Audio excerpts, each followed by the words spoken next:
What's up, everybody? 안녕하십니까, 수천도입니다. 제가 에이수스 젠북을 구입한 지 약 한 달 반 정도가 지났습니다. 제가 직접 사용을 하면서 구매 전에 알아둘 만한 사항 몇 가지를 말씀드리려고 해요. 장점에 대해서는 이미 지난 영상들에서 언급을 했기 때문에 따로 언급할 필요는 없을 것 같고, 좀 아쉬운 부분에 대해서 오늘 말해볼까 합니다. 첫 번째, 썬더볼트 3의 미지원이 굉장히 아픕니다.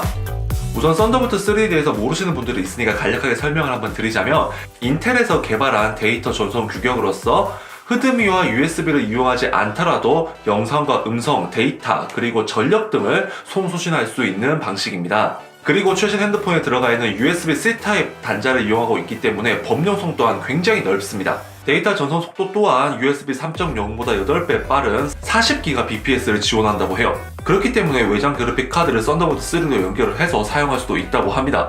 그리고 노트북에서 어쩌면 가장 중요한 충전도 썬더볼트 3를 통해서 가능합니다. 이 말은 즉슨 여행을 갈 때 대용량 보조 배터리 한 개만 들고 가면은 핸드폰부터 노트북까지 다 충전을 시킬 수가 있다는 말이에요. 그러니까 굳이 이런 충전기와 어댑터를 주렁주렁 들고 다닐 필요가 없다는 말이죠.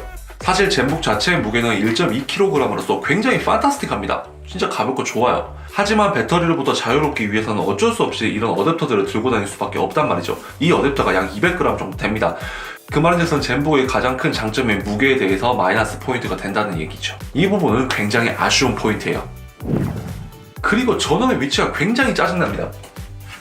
전원의 위치가 어디 있냐면 여기 우측 상단에 요게 전원 버튼이에요. 이 전원 버튼이 그러니까 흔히 말하는 델 버튼 바로 옆에 있는 거죠. 나는 무의식 중에 델 버튼을 누른다고 탁 눌렀는데 누르고 보면은 전원 버튼인 경우가 종종 있었습니다.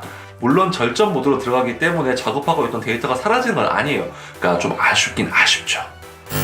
그리고 세 번째 단점으로는 이 디스플레이가 반사가 굉장히 잘 됩니다. 그렇기 때문에 지문이 묻으면 그 지문이 너무 도드라져 보여요. 게다가 설계 자체가 여기 보시면 문을 열 때 요 위를 잡고 열게 돼 있어요. 그 부분이 또 공교롭게도 카메라가 설치된 부분이란 말이죠. 에이수스 젠북 같은 경우에는 윈도우 락을 풀기 위해서는 얼굴 인식을 해야 됩니다. 그러면 어쩔 수 없이 카메라 부분을 쳐다보게 되는데 카메라가 이게 지문이 묻어 있어요. 그러면 굉장히 신경 쓰인단 말이죠. 물론 성능에는 아무런 영향을 주지 않는 포인트지만, 그리고 마지막으로 네 번째, 이 네 번째 포인트가 앞서 말씀드린 세 가지보다 조금 더 중요하다고 저는 생각이 듭니다. 바로 AS와 서비스 품질 문제입니다. 저 같은 경우 언박싱 촬영을 하다가 이제 키보드에 찍힘이 있는 걸 발견을 했어요. 키보드 버튼 위에 탁 찍혀 있더라고요. 뭘 떨어뜨렸던 건지 아니면 플라스틱 사출하는 과정에서 무언가 들어갔는지 정확히 알 수는 없지만 어떠한 찍힘이 키보드에서 확인이 되었습니다. 그렇기 때문에 초기 불량 판정을 받기 위해서 AS센터를 방문을 했죠. 에이수스 같은 경우에 전국 방방 곳곳에 굉장히 많은 서비스 센터를 두고 있습니다. 하지만 그 서비스들이 모두 직영점이 아니고 이제 제가 방문한 것 같은 경우에는 대우전자를 통해서 하는 외주 서비스 센터였던 거예요. 아무래도 외주 서비스 센터다 보니까 누수되는 시간이 굉장히 많더라고요. 그리고 에이수스 본사와 이 서비스 센터 간의 미스 커뮤니케이션도 종종 발생하는 것을 제가 직접 경험을 하였습니다. 그리고 콜센터의 서비스 수준도 제 기준에서는 참 이해하기 어려웠습니다. 서비스가 지연되고 있는 거에 대해서 확인을 해달라고 했더니 서비스 센터는 요 외주 서비스 센터에다가 책임을 묻고 이 외주 서비스 센터는 이 본사 측에다가 책임을 묻고 서로 흔히 말해서 핑퐁을 치더라고요. 굉장히 실망스러웠고 문제에 대해서 해결해 주려고 하는 사람은 아무도 없더라고요.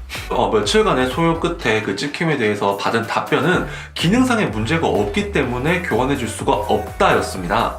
그럴 거면 새 제품을 누가 사겠어요? 당연히 가격이 저렴한 리퍼 제품을 사지. 리퍼 제품 같은 경우에는 이제 초기 스크래치 같은 경우에 이제 반품에 사유가 되지 않습니다. 이렇게 공시가 되어 있는데 이건 새 제품인데 찍힘이 기능상의 문제가 없기 때문에 교환을 해줄 수가 없다. 참 어이가 없더라고요. TMI로 저 같은 경우에 회사에서 하는 업무가 품질 관련된 엔지니어링 업무를 보고 있습니다.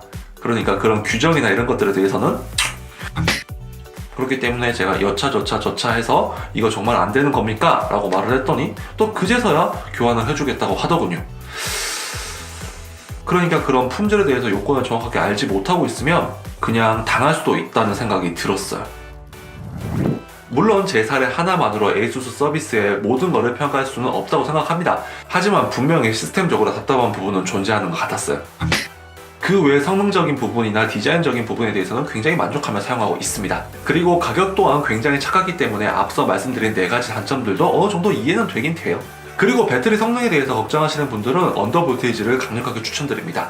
사용하는 볼트를 낮춤으로써 배터리 성능도 향상시킬 수가 있거든요. 저 같은 경우 CPU 같은 경우에 110mV를 낮췄고 GPU 같은 경우에는 50mV를 낮췄습니다. 참고하시기 바라고. 그리고 MyASUS라는 유틸리티를 설치함으로써 하드웨어 성능을 제한할 수가 있는데 그 중에서 배터리 성능을 밸런스 모드로 하시기를 추천드립니다. 밸런스 모드를 맞춰놓게 되면 충전은 80%까지밖에 되지 않고 그를 통해서 배터리의 수명을 연장시킬 수가 있다고 합니다. 네, 오늘 영상은 여기까지입니다. 다시 한번 말씀드리지만 ASUS 젠북 14인치는 분명히 가성비가 굉장히 좋은 노트북입니다. 하지만 제가 말씀드린 오늘 4가지 포인트를 한 번쯤 짚어보시고 본인이 절대 사지 못할 포인트가 있는가도 한번 고려해 보시길 바랍니다. 네, 오늘 영상은 진짜 여기까지고 저는 다음 이 시간에 좀 더 유익하고 좀 더 즐거운 영상으로 돌아오도록 하겠습니다. 그때까지 좋아요와 구독 누르고 기다려주시면 정말 감사하겠습니다. 안녕! 슉!